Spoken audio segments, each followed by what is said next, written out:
പാർലമെന്റിൽ ഇത്തരം കുനിഷ്ഠ ചോദ്യങ്ങൾ ചോദിക്കാൻ UDF എംപിമാർക്ക് വല്ലാത്ത ആവേശമാണ് കാണുന്നത്.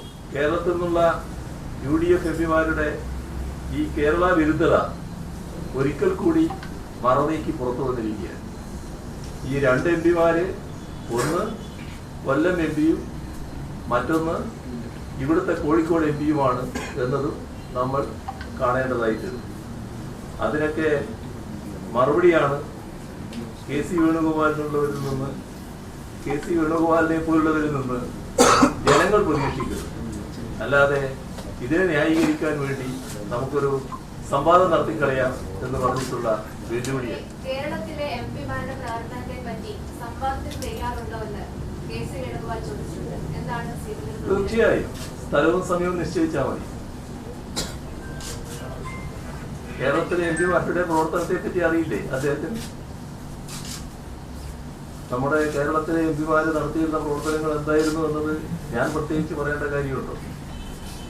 നമ്മുടെ ഈ പത്രസമ്മേളനങ്ങൾ ഇത്തവണ ആരംഭിച്ചപ്പോൾ എറണാകുളത്ത് വെച്ചാണെന്ന് തോന്നുന്നു, ഞാൻ ഇത്തവണ നമ്മുടെ എംപിമാര് പഴയ ലോക്സഭയിലെ മനോഭാവത്തിൽ നിന്ന് മാറിയിരിക്കുകയാണ് എന്നൊരു ഗുഡ് സർട്ടിഫിക്കറ്റ് UDF എംപിമാർക്ക് ഞാൻ നൽകിയിരുന്നു.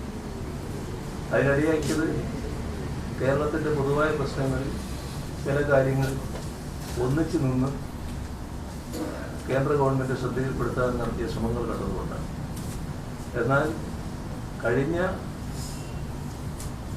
ലോക്സഭയിൽ എംപിമാര്, UDF എംപിമാര് സ്വീകരിച്ച നില തീർത്തും കേരള വിരുദ്ധമായ സമീപനമായിരുന്നു. അതിൽ നിന്ന് വ്യത്യസ്തമായ സമീപനം സ്വീകരിച്ചതുകൊണ്ടാണ് നന്നായി എന്ന് പറഞ്ഞത്. പക്ഷേ ഇപ്പോ പാർലമെന്റിൽ ഈ ഘട്ടത്തിൽ ഒരു ചോദ്യം വരികയുണ്ട്. ആ ചോദ്യം വളരെ വിചിത്രമായൊരു ചോദ്യമാണ്. അതിൽ രണ്ട് ഭാഗമുണ്ട്. ഒരു ഭാഗം പൊതുവിൽ നമ്മുടെ കേന്ദ്ര ഗവൺമെന്റിന് കാര്യങ്ങൾ അറിയിക്കുന്ന തരത്തിലുള്ളതാണ്. അതിലൊരു തെറ്റ് പറയാനില്ല. ഇവിടെ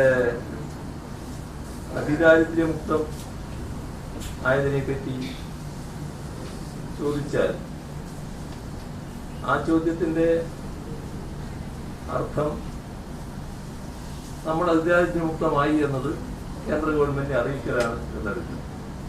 ചോദ്യം ഇങ്ങനെയായിരുന്നു: കേരളം അതിദാരിദ്ര്യമുക്തമായി നവംബർ 1-ാം തീയതി പ്രഖ്യാപിച്ചത് കേന്ദ്ര സർക്കാർ അറിഞ്ഞിരുന്നു.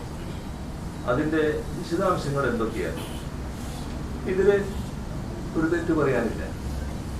കാരണം കേരളത്തിലെ നല്ല കാര്യം കേന്ദ്ര ഗവൺമെന്റിനെ കൂടി അറിയിക്കാനൊരു ശ്രമം എന്ന നിലയ്ക്ക് അതിനെ കാണേണ്ടതായി. പക്ഷേ അതിന്റെ തുടർച്ചയായി ചോദ്യം വന്നു.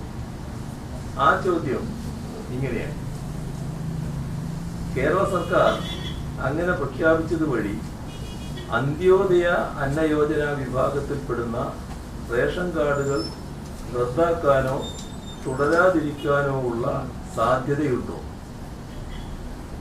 അപ്പോ എന്താ അതിന്റെ ഉദ്ദേശം? നമ്മള് കേരളത്തെ അതിദാരിദ്ര്യമുക്ത സംസ്ഥാനമായി പ്രഖ്യാപിച്ചു വന്നുകൊണ്ട് കേരളത്തിലെ മുഴുവൻ AAY കാർഡുകൾ റദ്ദാക്കി കിട്ടുമോ? ഇതാണ് ഈ ചോദ്യത്തിന് പിന്നിലുള്ള പോകുന്നത്. ഒരു പ്രചരണം ആ ഘട്ടത്തിൽ തന്നെ ഒരാവശ്യവുമില്ലാതെ ഇവിടെ ചേട്ടടിച്ചുവിടാൻ ശ്രമിച്ചു. അപ്പോ കേരളത്തെ എങ്ങനെയൊക്കെ ദ്രോഹിക്കാം എന്ന ഒരു മാനസികാവസ്ഥയിൽ നിന്ന് അതിന് പിന്തുണ കൊടുക്കുന്ന അത്തരമൊരു നിലപാടാണല്ലോ കേന്ദ്ര ഗവൺമെന്റ് എപ്പോഴും സ്വീകരിച്ചുകൊണ്ടിരിക്കുന്നത്. അതിന് പിന്തുണ കൊടുക്കുന്ന ഒരു നിലപാട്, അല്ലെങ്കിൽ ഇങ്ങനൊരു കാര്യം കൂടി ഉണ്ട് എന്ന് പറഞ്ഞുകൊണ്ട് കൂടുതൽ ബുദ്ധി ഉപദേശിച്ചു കൊടുക്കുന്ന നില UDF എംപിമാരുടെ ഭാഗത്ത് നിന്നുണ്ടായി എന്നതാണ് കാണാൻ നമുക്ക് സാധിക്കും. അപ്പോ എത്രമാത്രം കേരള വിരുദ്ധതയാണ് ഇവരുടെ മനസ്സിലുള്ളത് എന്നാണ് നമ്മൾ കാണേണ്ടത്. ഇവിടെ അതിദാരിദ്ര്യമുക്തം എന്നത് വന്നത് എങ്ങനെയാണെന്ന് കാര്യങ്ങൾ മനസ്സിലാക്കിയവരായിരിക്കുമല്ലോ നിങ്ങളെല്ലാവരും.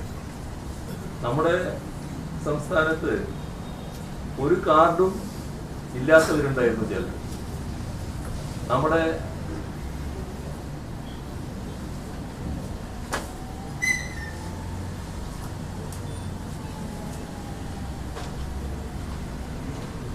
ഇടയിൽ തന്നെ ആ പാവങ്ങൾ ജീവിക്കുകയായിരുന്നു. ആരുടെയും ശ്രദ്ധയിൽ അവർ വിട്ടില്ല. അവർക്ക് കാർഡില്ല. ഈ പറയുന്ന പരിശോധന നടന്നതിന് ശേഷമാണ് അവർക്കെല്ലാം കൃത്യമായി കാർഡുകൾ നൽകുന്ന നിലയുണ്ടായി. മാത്രമല്ല, അതിദാരിദ്ര്യമുക്തം എന്ന അവസ്ഥ ഉണ്ടായത് പെട്ടെന്നൊരു പ്രഖ്യാപനത്തിലൂടെയല്ല. അതിനായി മൈക്രോ പ്ലാനുകൾ രൂപീകരിച്ചു. അതിൻ്റെ ഭാഗമായി നല്ല തരത്തിലുള്ള ഇടപെടലുകൾ ഉണ്ടായി. ഓരോ ആളെയും ഓരോ കുടുംബത്തെയും കണക്കാക്കിക്കൊണ്ടുള്ള ഇടപെടലുകൾ ഉണ്ടായി. അങ്ങനെയാണ് ഈ പറയുന്ന അതിദാരിദ്ര്യമുക്ത അവസ്ഥയിലേക്ക് എത്തിയത്. കുറേയേറെ പേർ പുതുതായി AY കാർഡിലേക്കടക്കം എത്തി എന്നതാണ് ഇതിൻ്റെ ഭാഗമായി ഉണ്ടായ കാര്യം. അല്ലാതെ ഇവിടെ ആരെങ്കിലും AY കാർഡിൽ നിന്ന് പുറത്തായി എന്നല്ല. ഇതെല്ലാം നാട്ടിലെല്ലാവർക്കും അറിയാവുന്ന കാര്യമാണ്. അത് അർത്ഥശങ്കക്കിടയില്ലാത്ത വിധം വ്യക്തമാക്കുന്ന ഒരു നിലയല്ലേ സ്വീകരിക്കുന്നത്. അതിനു പകരം പാർലമെന്റിനകത്ത് കേരളത്തിൽ AY കാർഡുകൾ ഇല്ലാതാക്കുകയാണ് എന്ന ഒരു തരത്തിലും വസ്തുതയുമായി ബന്ധമില്ലാത്ത ചോദ്യം ചോദിക്കുകയാണോ വേണ്ടത്? തെറ്റായ ഒരു ചിത്രം ഉയർത്തിക്കാട്ടാനുള്ള ശ്രമമാണ് ഉണ്ടാകേണ്ടത്. അതിദാരിദ്ര്യം അന്ത്യോദയ ഗുണഭോക്താക്കളെ കണ്ടെത്താനുള്ള മാനദണ്ഡമല്ല. ഇത് കേരളത്തെ സംസ്ഥാന സർക്കാർ അതിദാരിദ്ര്യമുക്തമായി പ്രഖ്യാപിച്ചതുകൊണ്ട് സംസ്ഥാനത്തിനുള്ള ഭക്ഷ്യധാന്യ വിതരണത്തിൽ മാറ്റമുണ്ടാകില്ല എന്ന് നേരത്തെ തന്നെ കേന്ദ്ര ഭക്ഷ്യ പൊതുവിതരണ മന്ത്രി പ്രഹ്ലാദ് ജോഷി UDF MP-മാരെ അറിയിച്ചല്ലോ. 6 ലക്ഷത്തോളം വരുന്ന കുടുംബങ്ങൾ AY കാർഡിൽ നിന്നും പുറത്താവുമെന്ന് പ്രചരിപ്പിച്ചവർക്കാണ് ഈ മറുപടിയിലൂടെ തിരിച്ചടി ലഭിച്ചിരിക്കുന്നത്. പാർലമെന്റിൽ ഇത്തരം കുനിഷ്ഠ ചോദ്യങ്ങൾ ചോദിക്കാൻ UDF MP-മാർക്ക് വല്ലാത്ത ആവേശമാണ് കാണുന്നത്. കേരളത്തിൻ്റെ ആവശ്യങ്ങൾ നേടിയെടുക്കാനും കേന്ദ്ര അവഗണനയ്ക്കെതിരെ ശബ്ദമുയർത്താനും ഈ ഉത്സാഹം നേരത്തെ അവർക്ക് തീരെ ഉണ്ടായില്ല. ഇപ്പോഴും അതിൻ്റെ ചില അവശിഷ്ടങ്ങൾ നിലനിൽക്കുന്നുവെന്നതാണ് ഇത് പ്രകടമാക്കുന്നത്. ഏതായാലും കേരളത്തിൽ നിന്നുള്ള UDF MP-മാരുടെ ഈ കേരള വിരുദ്ധത ഒരിക്കൽ കൂടി മറനീക്കി പുറത്തു വന്നിരിക്കുകയാണ്. ഈ 2 MP-മാര്, ഒന്ന് കൊല്ലം MP-യും മറ്റൊന്ന് ഇവിടുത്തെ കോഴിക്കോട് MP-യുമാണ് എന്നതും നമ്മൾ കാണേണ്ടതായിട്ടുണ്ട്. അതിനൊക്കെ മറുപടിയാണ് KC വേണുഗോപാലിനുള്ളവരിൽ നിന്ന്, KC വേണുഗോപാലിനെ പോലുള്ളവരിൽ നിന്ന് ജനങ്ങൾ പ്രതീക്ഷിക്കുന്നത്. അല്ലാതെ ഇതിനെ ന്യായീകരിക്കാൻ വേണ്ടി നമുക്കൊരു സംവാദം നടത്തിക്കളയാം എന്ന് പറഞ്ഞിട്ടുള്ള വെല്ലുവിളിയെ